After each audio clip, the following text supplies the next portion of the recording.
The question, who should pay for dinner? It creates way more tension than it should. It's not because people are bad.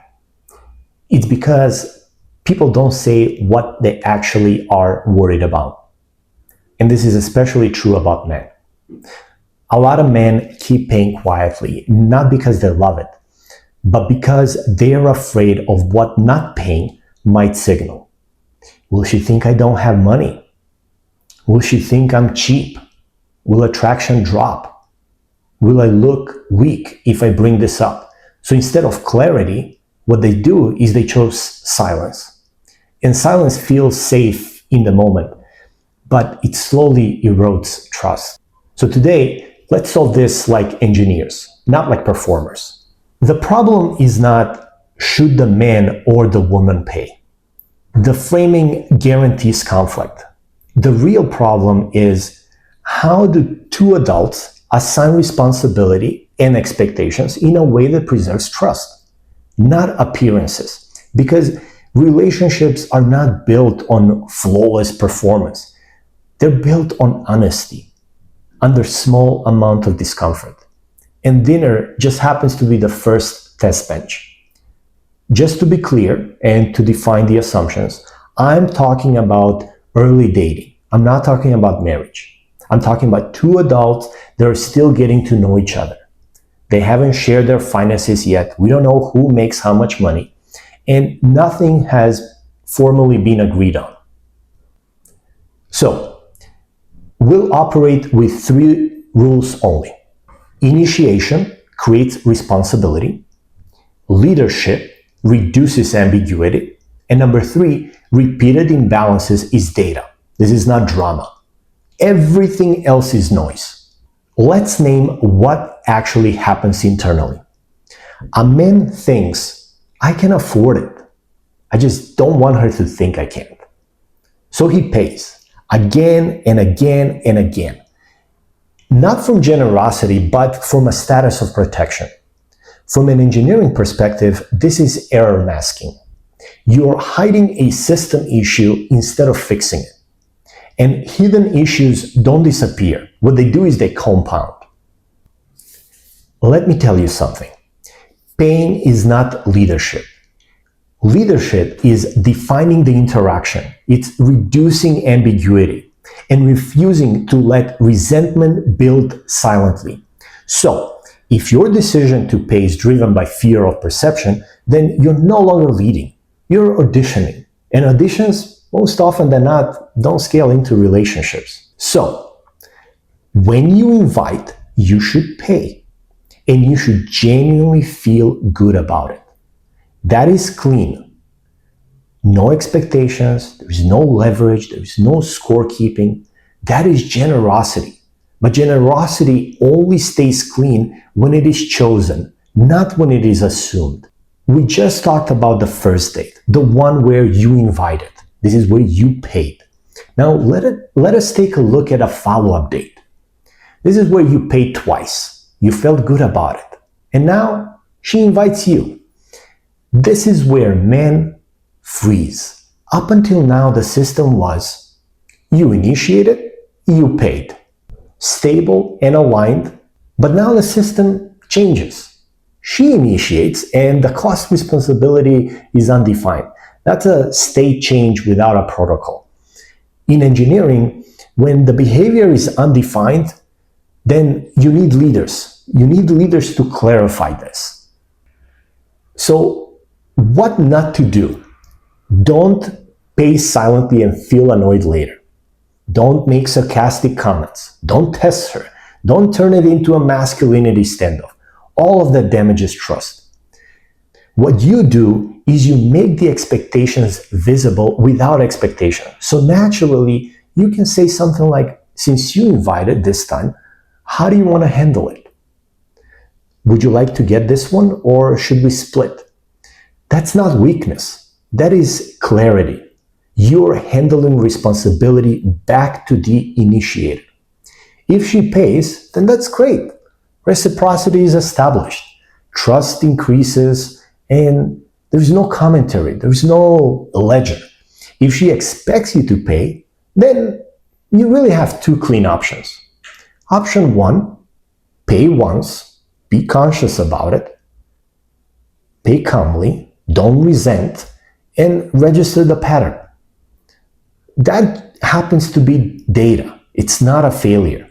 Then you have option two, clarify gently. I assume since you invited, you might want to get this one, but I'm happy to split. Her response will tell you everything. If she is in defense, then treat it as data. It is a single data point. If she collaborates, then that equals trust. Follow-up situation number two. So let's say that there have been multiple dates. You're okay paying most of the time, but sometimes you want her to do it as well. And this is healthy. There is nothing wrong about this. It does not mean you're cheap or insecure. It means you value reciprocity. And reciprocity is how you build trust and how trust breeds. Remember, you're still getting to know each other. The scenario we are covering today is not a married couple or couples that have been together for ages. What I want you to make sure is to avoid mistakes like waiting silently, hoping that she will figure it out, testing her by suddenly not paying. That can turn a small preference into tension. The leadership move instead would be occasionally when the bill comes, you can say something like, want to get this one? Should we switch it up today? Say it normally because it is normal. If it's been many dates, then one calm sentence outside the moment. I'm totally fine covering most of the time. I just like it when it feels mutual too. And that's not a complaint. It really is a self-awareness. So how should you read her response? If she responds with ease, then naturally the trust will increase.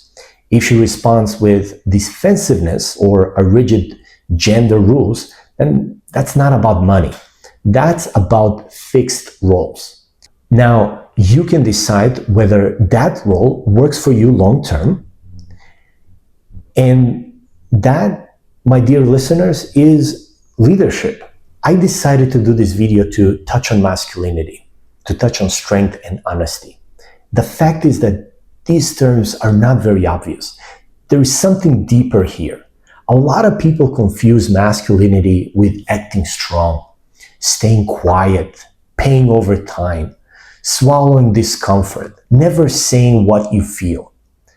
That's not strength. That's avoidance, which is dressed up as toughness. Real masculinity is mental strength.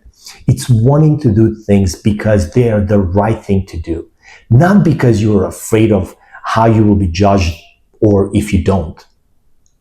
Bottling things up isn't leadership. It's deferred conflict, and deferred conflict always shows up later. It can show up as resentment, distance, or explosions that surprises everyone. Honesty is not equal brutality. Honesty doesn't mean being harsh. Being brutally honest is not what we are going after here. There is a difference between being honest and being careless with honesty. Strength is not, this is how I feel, so deal with it. Strength is, this is how I feel, and I care how it lands. Know this, being honest and kind takes more discipline than silence. Anyone can bottle things up. Anyone can lash out. But there are very, very few people that can say something uncomfortable, calmly and respectfully. And that is not weakness, that is leadership. If it is not clear to you already, take this as a universal law. A relationship that can't survive a calm conversation about money will not survive. It will not survive real financial stress, career changes, children, long-term decisions. Trust is built when expectations are spoken, adjustments are allowed, generosity stays clean. If clarity kills attraction, the attraction was to the role and it wasn't to the person. So let us collapse this. The question is not who should pay. The real question is, am I acting from trust or from fear or how I'll be perceived? Because if you cannot afford clarity, you will pay for resentment later. Real masculinity isn't about acting strong. It's about being mentally strong. Being mentally strong enough to be honest, kind, and clear, even when it is uncomfortable. And dinner just happens to be the test bench. Thank you all for your attention, and until next time, stay well.